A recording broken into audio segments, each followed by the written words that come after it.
morning and welcome to Morning Movie News, where there is both good and bad news for Idris Elba and his fans. The good news is that he's landed a role in a very big film, a very high-profile film, and that's Disney's The Jungle Book, another one of their live-action fairy tales, a genre that they're taking very seriously at the studio, so you know they're going to put a lot of advertising behind it, and it's going to be directed by Jon Favreau. And not only do they want to see the film succeed, but they're in competition, active competition with Warner Brothers, who is readying their own version of The Jungle Book, again live-action, and we've discussed before that Ron Howard is in final negotiations to direct that film. And that's a very good choice. And as I said when I was talking about that news, I feel Ron Howard is a better choice than Jon Favreau. But of course, Disney does kind of have, it's their wheelhouse to do these fairy tale movies. And so far they've done quite well with the live action ones where no other studio has really been able to compete yet. So what could be bad about this? What's bad about Idris Elba getting a role in a big hot Hollywood property for one of the hottest studios out there right now, Disney? Well, the problem is that he's going to be doing the voice of a character and the motion capture, I assume, because it was announced that he will be both providing the voice and performing the role. And since they separated those two things, it must be another motion capture role of Shere Khan. And that, of course, is the villain of The Jungle Book, that villainous tiger that was so wonderfully voiced by George Sanders in the animated version. Very good character work, really stood out there. And, The Jungle Book actually is just coming out, or it might already be out on a Blu-ray or Disney DVD. And I recommend checking it out. It's pretty good. It has some pretty good musical numbers. It's not one of their best, obviously, but it's certainly kind of like The Sword in the Stone, that kind of vague period in Disney between Walt's death and the Disney Renaissance with Howard Ashman, where they did get some films right, and they're certainly enjoyable on the small screen. So I recommend checking that out. So Idris Elba. I think this is a good part for him. It will hopefully get him a lot of publicity. And Benedict Cumberbatch was able to make quite a few waves with his motion capture performance in The Hobbit, The Desolation of Smaug as Smaug. I kind of going in doubted what he could do with the dragon, but he ended up being very expressive, wonderfully expressive. His voice work was phenomenal. And it ended up that Smaug was really one of the most impressive aspects of that film, what a fully realized character he was. And that's, of course, to Benedict Cumberbatch's credit. Obviously also the special effects team, but Cumberbatch really was able to perform that role, which is like something new. Andy Serkis was really the first to do that, but we're seeing other actors start to join him and do as good a job. So I'm sure Idris Elba will do a great job. He's a fantastic actor, but I am disappointed that we won't be actually seeing him on screen. And quite frankly, I rue the day that he was cast as Heimdall in the Thor franchise, so in the Marvel Cinematic Universe, because it's really taken him off the table for any other big comic book property, and that's really the big movies that are being made these days. So he can't be Black Panther, he can't be Jon Stewart. There are so many roles where he could be so well utilized. Even Luke Cage. I don't know if he's such great casting for Luke Cage. I see Luke Cage as more of a street brawler, that kind of a character. But I mean, Idris Elba is a great actor. I'm sure he could pull it off. But he's just such a talented actor, and because he's been sidelined, and I guess at the time, how could you turn down a role in a Marvel film? But by faithfully taking that role, he's really, I think, handicapped his career. And it's just so unfortunate. I was looking at his upcoming slate of films. I mean, they're all, I'm sure, impressive films. They're all, largely prestige picks, but there's no big blockbuster. There's not that movie that's going to make him a box office draw, to solidify him as a movie star. I mean, he got 2 nominations this year at the Golden Globes, both for film and television, so I hope that will help him. And again, Mandela, he was phenomenal in that movie, Long Walk to Freedom. So good, but hardly anyone saw it, hardly anyone recognized his work, and it's just a shame that Idris Elba continues to put good work up on the board, and it just remains largely ignored. And it's just frustrating for me as one of his fans. I'm sure for many of you, his other fans, his fellow, we're all in this together, and also even Idris Elba himself and his management team, that they're putting out good work, they have good opportunity, and they just can't seem to build anything. But at least he's in Disney's, Disney's stable now. He's one of their, their talent, and Disney does a great job of getting their talent out there. And hopefully, maybe we'll see Idris Elba start to do advertisements in the theme parks and such. And some of those of you who prefer his more prestigious work might be like, don't sell out, Idris Elba, keep it real. But just remember that by doing those kind of theme park introductions and specials and being involved with Disney's more commercial aspects, Idris Elba will make himself a household name that mainstream moviegoers are familiar with. The people who go to the parks and watch this content, and that is a huge bulk of the audience. And then when he goes and makes another kind of movie and he gets a chance to make something maybe a little bit flashier and more successful at the box office, these people will turn up. So I would, never turn down the opportunity for more exposure, especially, when you're in the business of exposure. All right, so that's the first story of the day. The second story of the day is that while I was away on vacation, some details about Jurassic World came out. So I wanted to discuss them for those of you who haven't heard, and just, kind of a little discussion about where this movie's going. I love Jurassic Park. I'm such a big fan of the first film. I thought the third film was pretty good as well. I thought at least, it could be somewhat considered a companion film to the first Jurassic Park. But Jurassic Park 2, I think the third was The Lost World. 1, 2, and 3, we'll just call them that to keep it simple. But 2 was just really a mess, just a total mess, and it's one of Spielberg's rare missteps where he just kind of threw everything in, including the kitchen sink, for the sequel. And it was unfortunate. I remember Vince Vaughn was in that film. It was his first big Hollywood movie off of Swingers. And, Julianne Moore, good talent there, but it didn't come together. It didn't work. Because I think it lost its kind of integrity and became just too much of a commercial property. I just got done promoting commercialism, but it is a fine line to walk. And Spielberg definitely stumbled over it with Jurassic Park 2. Now, this film seems to me, in the casting-wise, to be echoing Jurassic Park 2, which is why I brought it up. It's been confirmed that Vincent D'Onofrio is the lead. Vincent D'Onofrio had his day, I think, but these days is kind of a little bit of an overactor. I just saw him recently in Escape Plan, that Sylvester Stallone, Arnold Schwarzenegger movie. Really chewing the scenery, and not even in a fun, intentional way. Just I'm sure he thought he was doing a great job, and he's just a little too hammy at this point as an actor. So, and I think choosing him as the villain is just such an obvious choice and so cliche in terms of what he'll do with it that it makes me a little nervous. Vincent D'Onofrio is the kind of actor who will twirl his evil mustache.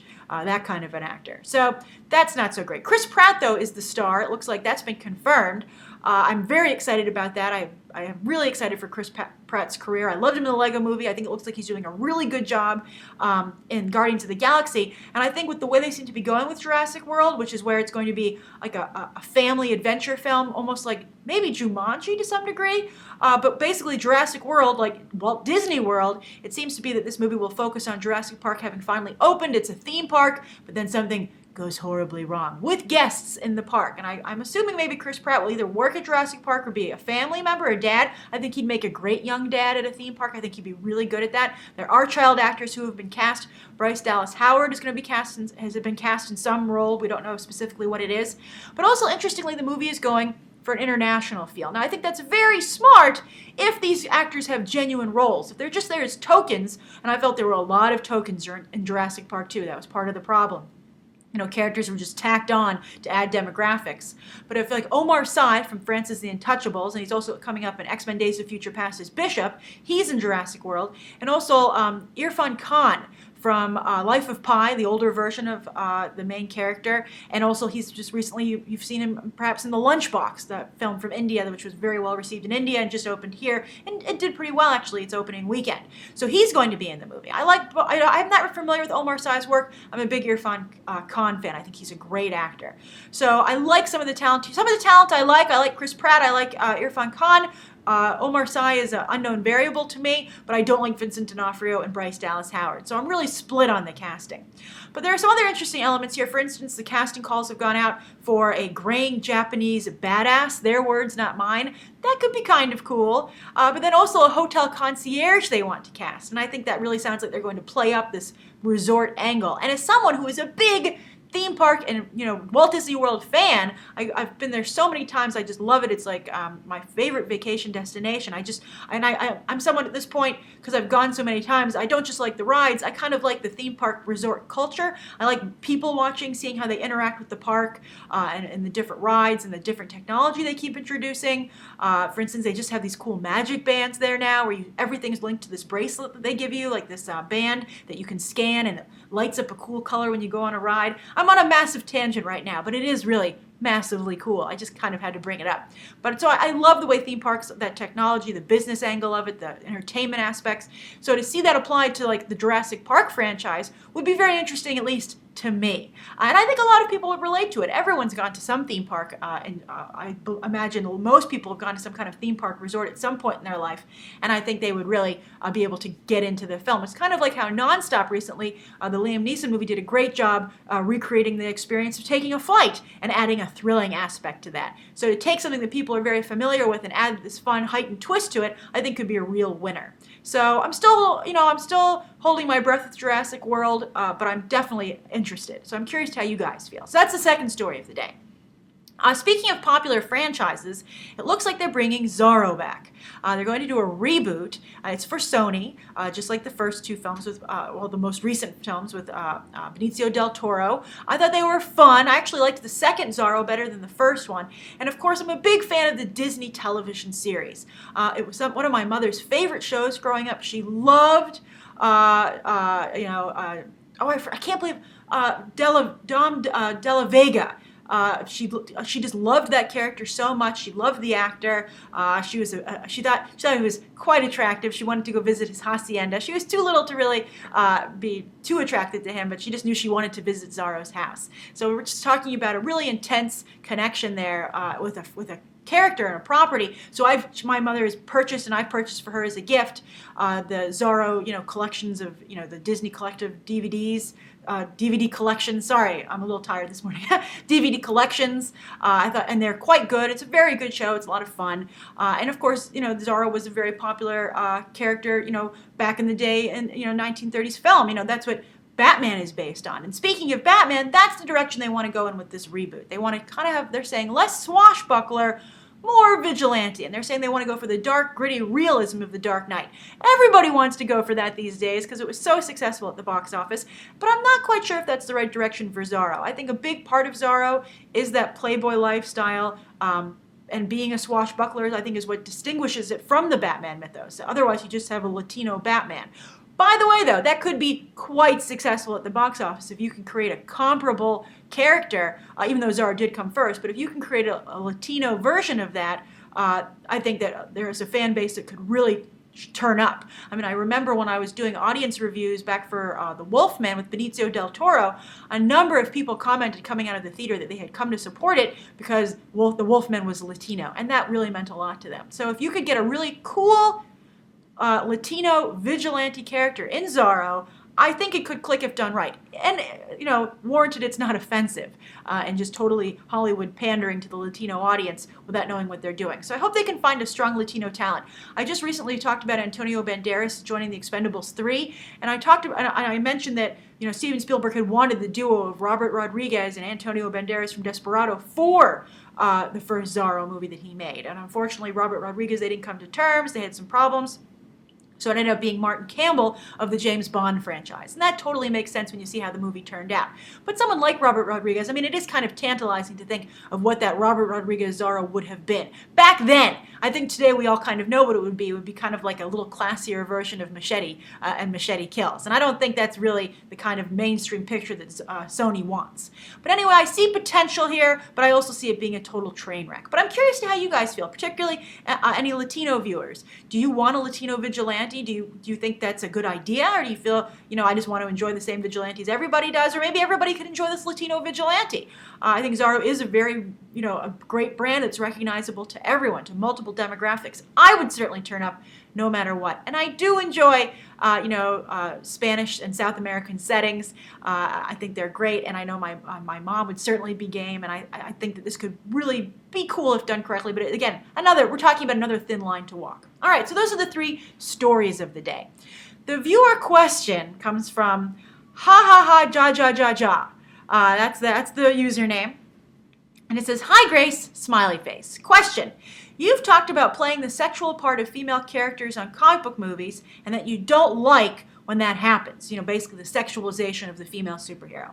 But then this BTT viewer says, but pretty much in every superhero movie, the male superhero appears at the very least shirtless in like a mandatory scene.